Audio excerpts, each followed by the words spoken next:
আসসালামু আলাইকুম রহমতুল্লাহ। প্রিয় বন্ধুগণ, আমরা এমন এক দেশে বাস করি যার নাম বাংলাদেশ।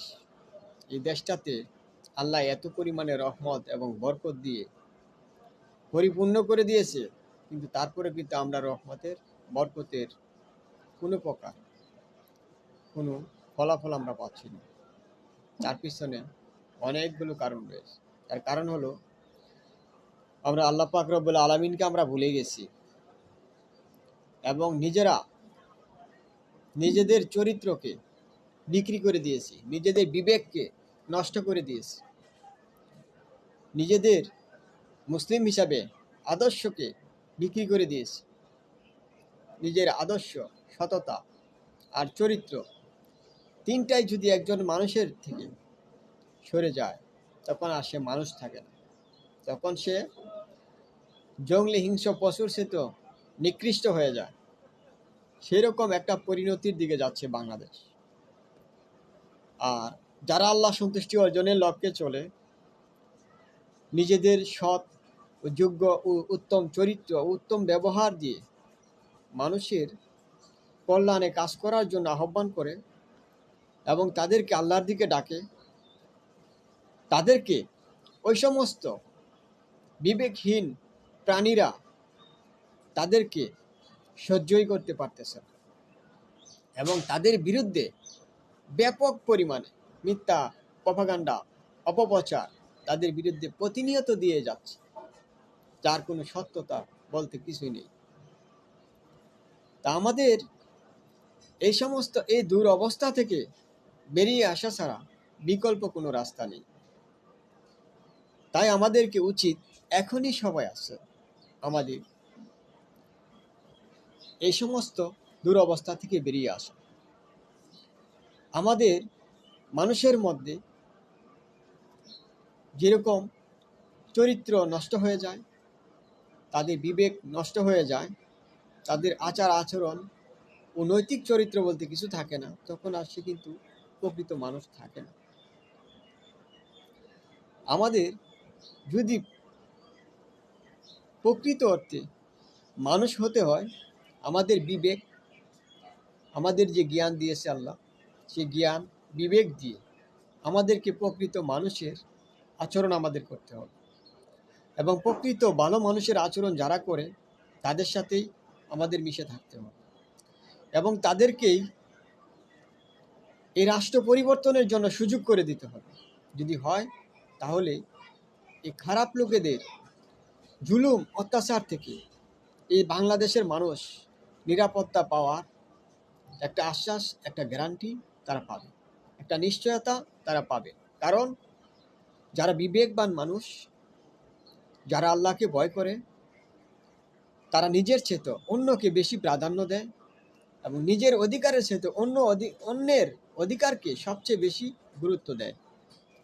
যার কারণে ভালো মানুষ দ্বারা কখনোই অন্য মানুষরা ক্ষতিগ্রস্ত হয় না, কিন্তু খারাপ মানুষ দিয়েই সব থেকে বেশি ক্ষতিগ্রস্ত হয় এবং খারাপ মানুষ দিয়ে বেশি প্রতারিত হয়, বেশি ক্ষতিগ্রস্ত হয়। এবং বাংলাদেশের মানুষের মধ্যে খারাপ মানুষের পার্সেন্ট তত একটা বেশি না। হয়তো কিছু মানুষ ভুল ভ্রান্তির মধ্যে আছে, বিভ্রান্তির মধ্যে আছে, হতাশার মধ্যে আছে।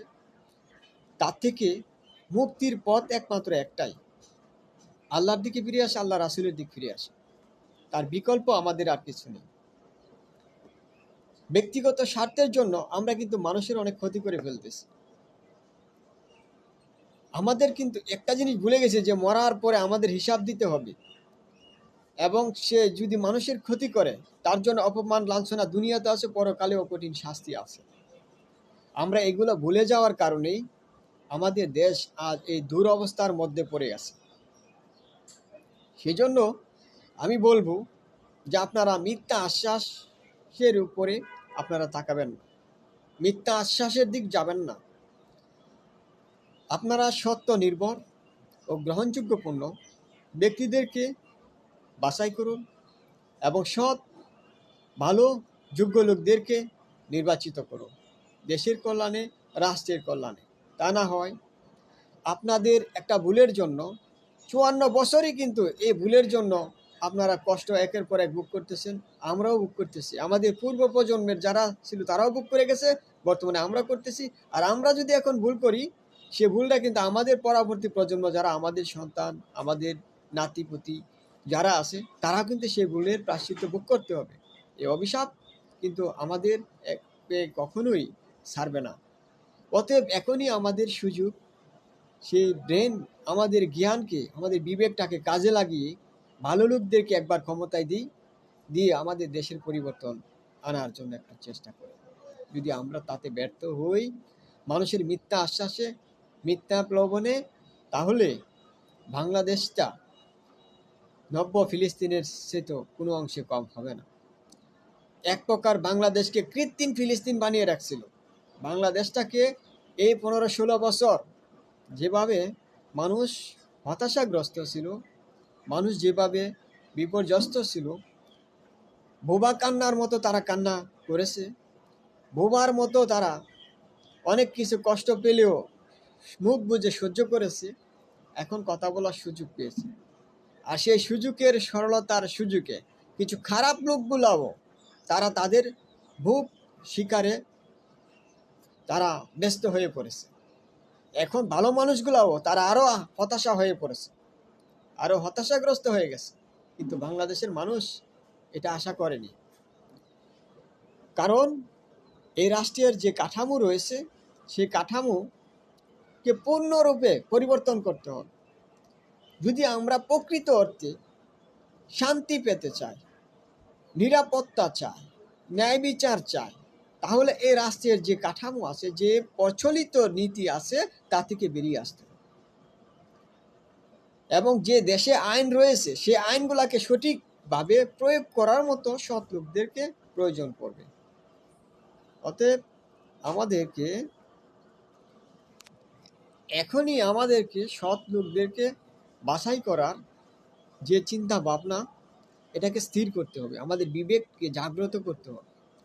যদি আমরা ভালো লোকেদের হাতে দেশটাকে দিতে না পারি, তাহলে এই দেশ অনিশ্চয়তার দিকে যে যাবে অনির্দিষ্টকালের জন্য। এর পরবর্তীতে আর মাথা উঁচু করে দাঁড়াবার আর কোনো সুযোগ থাকবে না। হয়তো তার চেয়ে তো ভয়াবহ পরিস্থিতি সেদিকে আসতেছে। অর্থাৎ খারাপ লোকগুলা সব একত্রিত হয়ে গেছে, ভালো লোকগুলা এক্সাইট হয়ে গেছে। এখন আপনার আমার বিবেকের চিন্তাধারা, ভালো লোককে দিব না খারাপ লোককে দিব।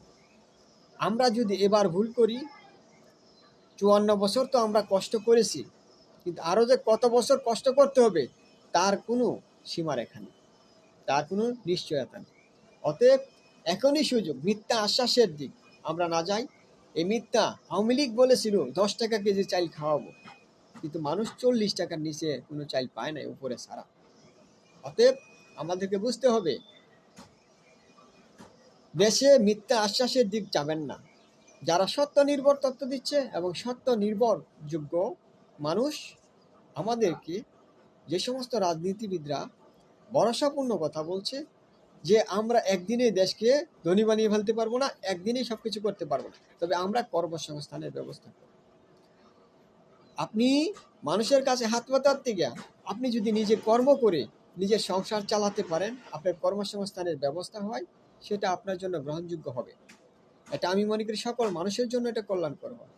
অতএব যারা মানুষকে মিথ্যা আশ্বাস দিচ্ছে না, যারা সত্য নির্ভর বলছে, ন্যায় এবং ইনসাফের পক্ষে কথা বলছে এবং মানুষের অধিকার নিয়ে কথা বলছে, আমরা তাদেরকে বিজয়ী করার জন্য আমি সকলের প্রতি আহ্বান জানাবো। তাই বাংলাদেশের ভালো মানুষ এবং খারাপ মানুষের দুই ভাগে বিভক্ত হয়ে গেছে। ভালো মানুষের একটা পার্ট হয়ে গেছে, খারাপ মানুষের একটা পার্ট হয়ে গেছে। অতএব আমি মনে করব, দেশের সেবক হিসাবে চাই ভালো লোকগুলো দেশের খাদেম হতে, আর খারাপ লোকগুলো চাইতেছে দেশের শাসক হতে। অতএব তার মধ্যে অনেক পার্থক্য রয়েছে। আপনি যদি শাসকদের হাতে দেন, তাহলে আপনি শোষিত হবেন এবং আপনি জুলুম নির্যাতনের শিকার হবেন, আপনাকে জুলুম অত্যাচার করা হবে। আর যদি খাদেমদের হাতে দেন, তাহলে আপনি সেবা পাবেন, দেশের কল্যাণে আপনি উপকৃত হবেন, তারাও উপকৃত হবে। অতএব আমাদেরকে এখনই সুযোগ, আমাদের যে 10 দলীয় ঐক্য জোট রয়েছে, সেই ভালো লোকগুলাকে আমরা বিজয়ী করার জন্য সর্বাত্মক চেষ্টা করব। কারণ আগামীর বাংলাদেশ ন্যায় এবং ইনসাফের বাংলাদেশ।